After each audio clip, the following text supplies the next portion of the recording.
So if you look at the age distribution of patients who have been operated with ORF in acetabulum fractures, these are our results up to 2004, and it's the same type of age distribution that you'll see in all the large series that you can see in the literature.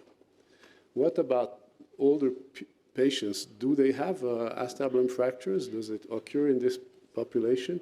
Well, probably it does, but they don't get operated or didn't get operated so much based on these ideas. For example, this series of Le Tournelle, who showed that the rate of complication in these elderly patients is much higher. So they tend to be treated non-operatively. We looked at, in Geneva, in our clinic, at the number of patients coming into the admission with an acetabulum fracture. And you can see during the same period up to 2004 that acetabulum fractures actually do occur in this elderly population, much more than you would think. But they were not operated.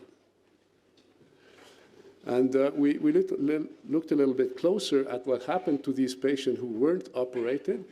So there were 59 patients who were more than 65 years of age. We followed them up for 4.5 years. And we saw that the non-operative treatment yields poor result in unstable fractures. Only 2/3 were able to return home.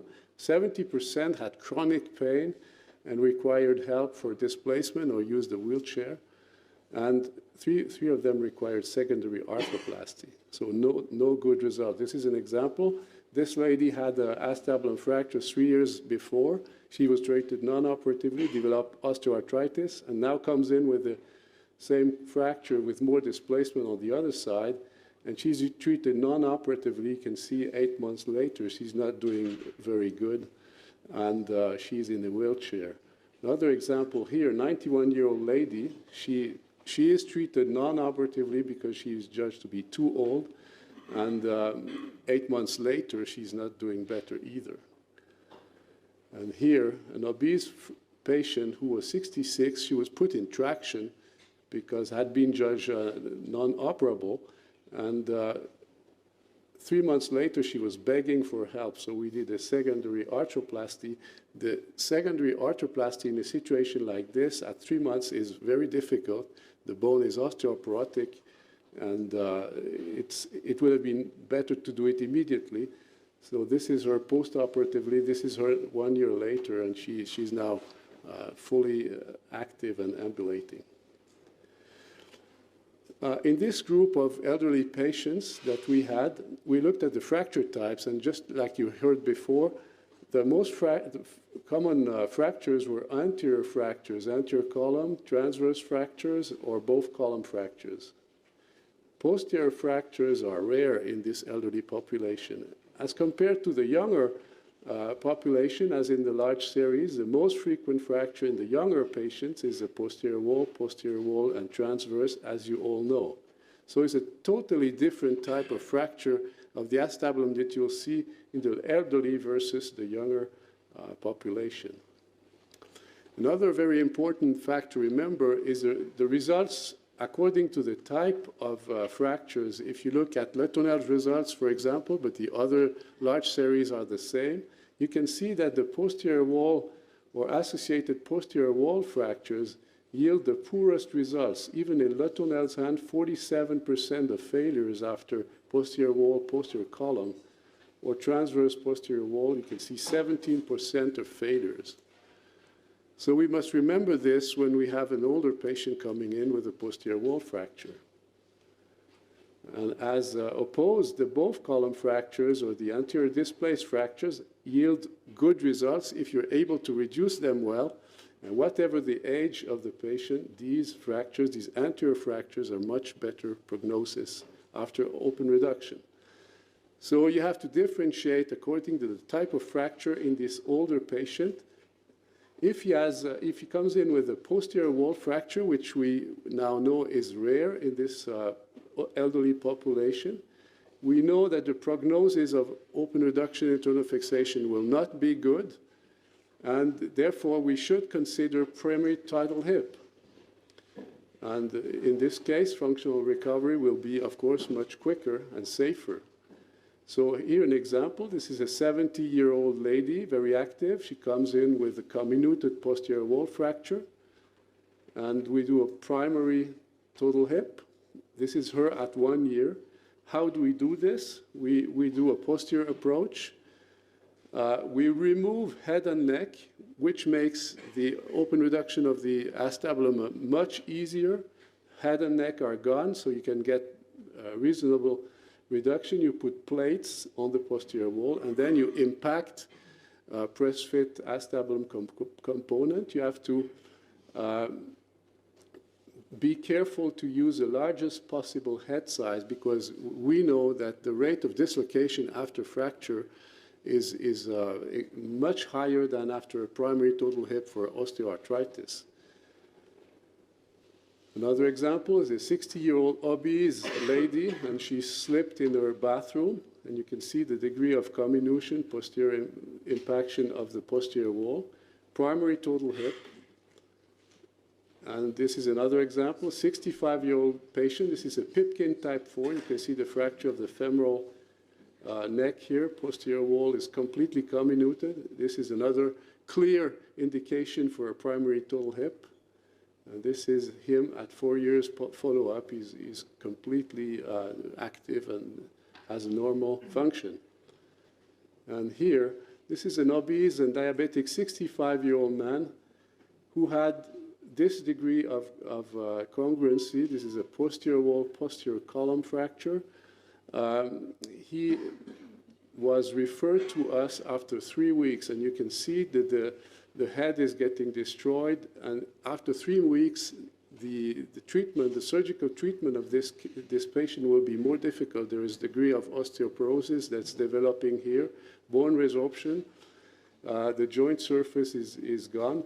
And so we decided to do a primary total hip, but here the condition of the bone forced us to use a reinforcement ring, as you can see here. You can see the plate also on the posterior column, and this is a post-op result. Here, this is a complex, comminuted, probably both column fracture in the 65-year-old lady, and what do we do here? She already has a degree of osteoarthritis, so we know that if we attempt to do an open reduction, the result won't be good. So we decided to do primary total hip in her, and we use here an extended iliofemoral approach with the massive ring reinforcement plus plates, and you can see here the ring is in place. The cup hasn't been cemented in there yet. And this is her after 3 years with a good result. Now, if your patient has the more frequent type of fracture, which is medial or anterior displacement, you can fix them if the condition of the patient is good enough. We just heard that you can do that through the ilioinguinal approach. And if we get a good reduction, we know that the functional recovery of these fractures are good. So we will attempt open reduction internal fixation. This is a 63-year-old man, very active. He was skiing, and this is him after 12 years, and he's still skiing, is doing well, for example. But what the specific problem with these elderly patients is that if you try to use the long screw fixation of the posterior column that you did this morning, this is a young lady. This won't hold as good in an old patient, the simple screw fixation, because look at this posterior column. If the screw sits like this, like you were taught this morning, the quality of the reduction, the mechanic of the fixation is not going to be good because of the condition of the bone. And therefore, if we have like this case here, 75-year-old osteoporotic man, we will use and you can see here the medial displacement of the posterior column. We will use the spring plate technique. I like to use this technique very much. We use a reconstruction plate that we form at the shape of the quadrilateral surface here, and it goes above here, and it's put underneath the brim plate. And this is the same patient in 3D, the position of this spring plate, as you can see here. And this is the patient after 1 year. You can see he has a reasonably good function. He's active again. Other example, 67-year-old polytraumatized, if you may. He fell on ice. He has an anterior column, posterior hemitransverse fracture.